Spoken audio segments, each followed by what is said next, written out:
Bismillahirrahmanirrahim. Kulo nek debate omong malah kudu guyu. Malah goblok ngrungokno tok malah goblok. Wong debat agama kok gak ono referensi, ora ono kitabe. Amen muni menurut saya. Memangnya Anda penting dalam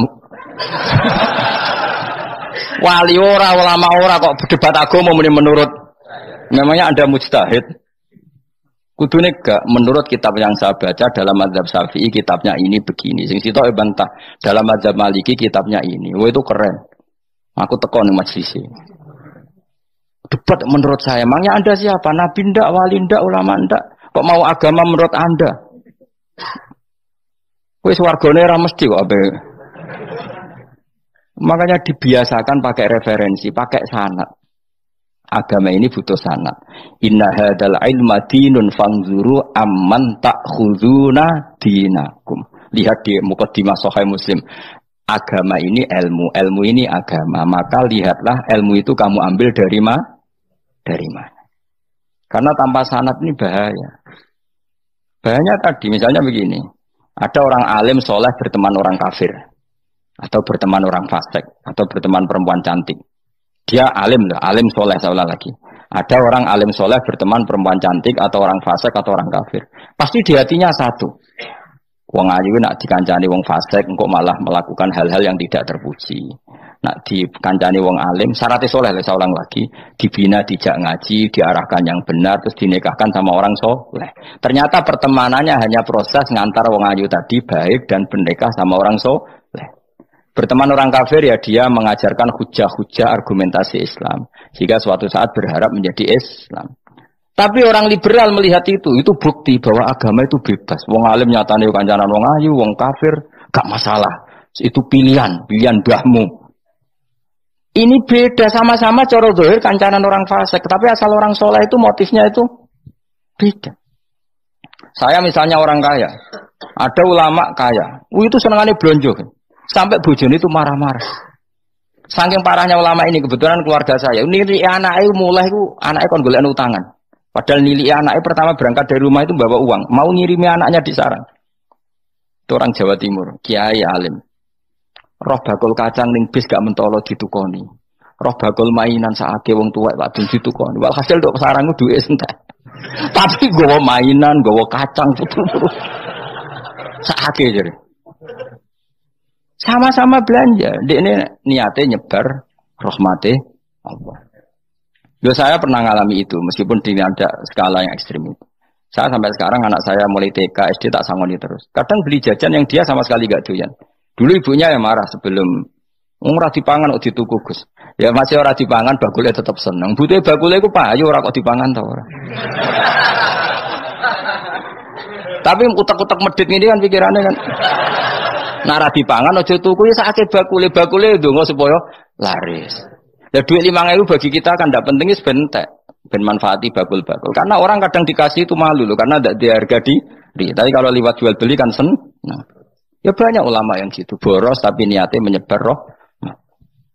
Asal orang soleh itu baik-baik saja. Orang soleh melete. Wah, duitku akeh, tenang wae.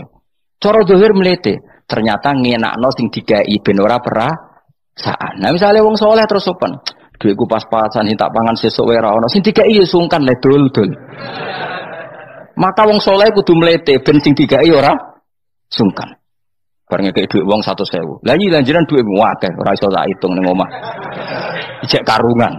Lah kok karungan piye? Dhuwit 1.000 kerja kok karung gak sak. Butuhe ngenakno sing digawe apa? Ngenakno sing digawe. Asal wong soleh, dia ngomong gitu itu niatnya juga soleh. Tapi nak wong ra soleh, pancen mlete tenan. Bolak-balik wong ra soleh itu masalah. Makanya kancani wong soleh. Untuk wong soleh itu orang yang luar biasa. Kanjeng Nabi itu nak daharu sering ning jobo. Ya biasa. Ketok wong akeh. Karena Nabi gak ada kepentingan. Beliau jadi Nabi setelah Nabi Isa alaihissalam yang saking sakralnya, saking priainya malah kebablasan dianggap sebagai anak Tuhan. Maka Nabi ngetokno kemanusiaan ini. Bahkan kalau dahar itu sering di luar. Gue ngetokno anak Nabi itu dahar sebagai umumnya kayak apa orang soleh. Lho kula nate lho berusaha khusyuk iku meneng. Malah nyipi kuwi elek. Mergo aku ora meneng wae wibawa, nak meneng malah buyute wibawa. Akhire wong rawani takok agama. Nak ana ora takok agama terus takok wong liya, takok rugi malah ra karu-karuan. Tapi baru kayak aku sering guyon gejlokan orang berani tanya. Baru kayak berani tanya, ilmu dikembalikan pada ahlinya. Jadi wong soleh ku ngomong terus yo barokah, saenak yo barokah, asal dekne soleh alim, barokah terus. Tapi nak wong ra soleh, goblok ya bobo meneng ben wibawa. Nak ibadah jangan kepali terus akeh sing sowan, innalillahi wa inna ilaihi raji'un. Aneh-aneh wae. Modus iki jenenge apa? Lho iya, kaya kasus di Probolinggo, andai kan wong ra jubah niku ora ono sing percaya. Dia dipercaya karena modus apa? Kesalehan. Umpama dekne nganggo kathok seprapat terus pakpon ning pasar, ayo aku bisa gadakan uang, percaya ta ora? Baru kayak jubahan ibu-ibu soleh. Maka sarana kesalehan ini kalau di mata orang enggak soleh, di tangan orang enggak soleh itu bah. Makanya kata ulama, kata Imam Haram, kena alim, urip biasa wae. Aja sampai kowe terlalu khusyuk terus nak ngomong dindel, padahal keliru ngomongmu iku. Mergo anti bener kok sampean ini bener. Ora alim sepeda motor ya sampai dangan-dangan sampai rokokan itu bener. Kowe nek bebo khusyuk malah bahaya. Dikira ahlul ilmi jebule gloyor napa. Mulane kan apa melete tak anggap pinter ini. Menutupi apa? Wis pokoke terusno dhewe. Jadi itu ada aturannya. Pokoknya yang penting itu soleh alim. Makanya saya berkali-kali cerita, saya punya sanad sampai Sufyan bin Uyainah, itu termasuk gurunya Imam Syafi'i. Ya gurunya Imam Syafi'i itu yang paling masyhur itu Muslim bin Khalid Az-Zanji ketika kecil. Beliau diajari sufi oleh Sufyan bin Uyainah. Kemudian ngaji hadis sama Imam Malik. Cuma di Indonesia yang terkenal beliau hanya muridnya siapa? Imam Malik. Sebenarnya dia ngaji lama itu malah sama Sufyan bin Uyainah. Sufyan bin Uyainah ini yang punya riwayat bahwa Nabi Isa dan Nabi Yahya pernah bertemu. Ketika bertemu di satu kampung, sing Nabi Isa tanya, "Aina sirarun nas?" Lalu rumahnya orang-orang fasik di mana? Sing Nabi Yahya selalu tanya, "Aina khiyarun nas?" Lalu rumahnya orang-orang baik di mana? Ini sama-sama Nabi dan sama-sama muda. Kita tahu Nabi Isa juga wa atainaul hukma apa? Sobia. Nabi Yahya ya Yahya khudil kitab bi quwwah wa atainaul hukma sobia. Nabi Yahya juga mulai cilik alim, Nabi Isa juga mulai cilik alim, bayukallimun nasa fil mahdi wa kahla. Ini sama-sama orang alim mulai kecil, hanya dua itu, Yahya dan siapa? Isa. Itu sezaman. Saya ulang lagi sezaman. Sama-sama anaknya orang keren, Yahya bin Zakaria, anaknya Nabi. Isa bin Maryam adalah wali besar nasabnya. Akhirnya Nabi Isa yang mulai tanya, "Lima tas'al aina khiyarun nas?" Kenapa kamu tanya rumahnya orang-orang baik di mana? Kata Nabi Yahya, kumpul orang soleh itu enak, nyaman. Ya kan nyaman kan kumpul orang soleh, tidak ada narkoba, tidak ada kegaduhan, tidak ada berisik. Terus gantian Nabi Yahya tanya, "Lima tas'al aina sirarun nas?" Lalu kenapa Anda tanya di mana rumahnya orang-orang buruk? Terus kata Nabi Isa, "Anan Nabi, saya ini Nabi, biman zilatit tobib, ibarat dokter, udawil marto. Maka saya mengobati yang sakit." Kalau Anda seorang dokter, nyari sampling penyakit, nyari di endemik daerah penyakit apa daerah sehat? Penyakit. Ya tapi kalau kamu takut ketularan, nyari daerah sehat apa daerah berpenyakit? Itu sama-sama mazhab dalam ilmu. Dulu itu ya biasa, perbedaan seperti itu biasa saja. Karena semuanya karena ilmu. Sekarang enggak, kubu sebelah yang ngotot, kubu sebelah ya dalile pokoknya. Mana ada ilmu dalile pokoknya? Pokoknya kunut itu gini, kalau enggak kunut gini. Memangnya Imam Syafi'i lahir tahun berapa? Kunut enggak kunut itu ada sebelum tahun 12 dan tahun 26. Gue eleng-eleng. Nah di vulgar roh cari vulgar. Nah iku ra paham banget tenan.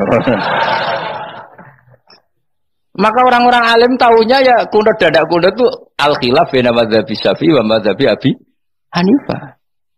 Sekarang tahu-tahu di zaman akhir jadi politik identitas. Kayak misalnya begini, tak contohkan lagi perdebatan. Pakai peci putih. Gus Naji itu putranya Mbah Mun, meyakini pakai peci putih sunat sehingga santrinya pakai peci putih. Mbah saya Ki Hamid Pasuruan juga pakai peci putih. Santri sebelah kiri semuanya pakai peci putih karena putih itu sunat, ya sudah pakai peci putih. Tapi kalau Mbah Mun itu santrinya nggak boleh pakai peci putih, haram kata beliau. Kata beliau Cung kajine wong desa-desa nganti adol Tegal, adol sawah. Mbok saingi ketuli 5.000. Nglarakno atine wong dosa apa haram? Dosa, Mbah. Lah ya iku dosa, mulane haram. Sehingga takannya akan santri sarang semua. Enggak ada santrinya bangun pakai peci putih, kecuali yang sudah kaji. Karena pikiran beliau itu menyakiti orang katanya. Karena kaji ini adol Tegal disaingi 5.000. Tapi Mbah Mun sebagai orang alim yang membiarkan pondoknya Gus Najib pakai peci putih. Mbah Najib juga membiarkan ketika pondoknya Mbah Mun pakai hitam. Makanya saya keterusan peci itu. Saya itu sudah kaji, tapi karena saya mulai dulu gak pernah pakai peci putih terus keterusan sampai sekarang. Tapi suatu saat aku juga ngagukan kan, entah kapan suatu saat. Jadi aku soal Nabi ya keturunan iri, keterusan diharamno terus kebablasan ini. Itu logika ijtihad.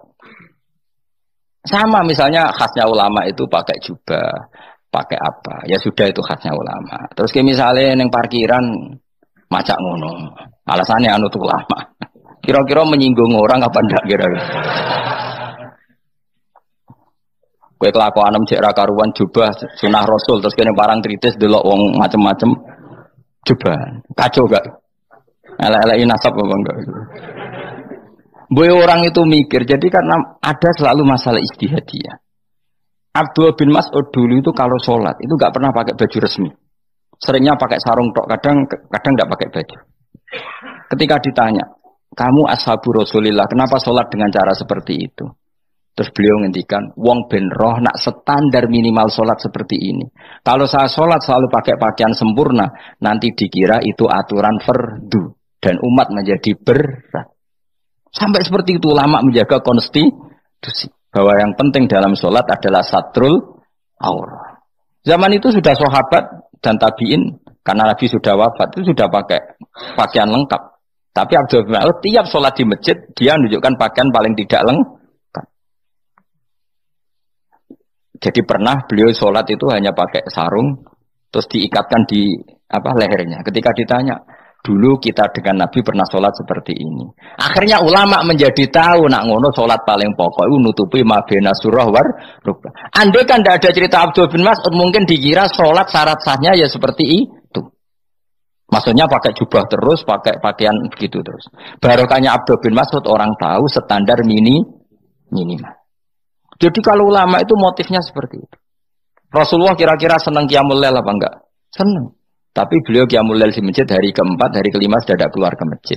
Karena Nabi kalau selalu melakukan nanti dikira fardu. Tapi kalau enggak melakukan nanti orang enggak qiyamul lail. Maka Nabi pernah melakukan ya pernah tidak. Ya sudah itu konstitusi dalam tradisi ulama. Jelas ya. Saya sholat di pondok saya sendiri sering jadi makmum. Karena semua kiai sudah jadi imam. Nanti dikira syarat sahnya imam itu kiai. Repot. Makanya saya tunjukkan kiai juga boleh jadi makmum. Andai kan semua kiai jadi makmum, saya nanti jadi imam. Ya semua ulama mulai dulu tradisinya gitu. Karena yang dikatakan fardu kifayah itu kalau sudah ada yang melakukan, yang lain tidak usah. Biar seimbang. Sekarang enggak ada geruduk kabeh. Makanya terus kacau. Coba sekarang misalnya gini. Andai kan semua orang melakukan kebenaran kesunatan, yaitu misalnya semuanya ambisi itikaf di masjid. Terus tidak ada orang melakukan kebenaran ngerumat yatim, ngerumat jenazah, ngerumat jalan-jalan raya. Kan kacau. Mergo semuanya satu variasi kebenaran itikaf di masjid. Yatim sedang do mati, mergo do itikaf kabeh. Tapi baru kayak ono sing itikaf ning perapatan, nek ono wong tiba iso nulung, nek ono wong kesasar iso tako. Baru kayak wong sing itikaf ning perapatan. Sayange tuh bidung-bidung barang ku sayange. Sajane niat itikaf ku sah. Nawaitul iktikaf linusratit thoriq. Niat ingsun itikaf nulungi dalan ben nek ana wong butuh. Coba sekarang, orang yang kecelakaan, pertolongan emergensi orang yang itikaf di jalan apa yang di masjid? Di jalan, barokahnya banyak, itu tim SAR gratis. Umpama do niat soleh kabeh bumine pangeran, sah mbok itikaf. Mulai sesuk gak apa-apa, itikaf ning perapatan. Tapi buktikan kamu tidak berbuat macam atau tulisi relawan orang tersesat. Jadi ajane kebaikan itu ada di mana-mana. Makanya Nabi menyatakan kebaikan, orang itikaf ya dikatakan Nabi baik.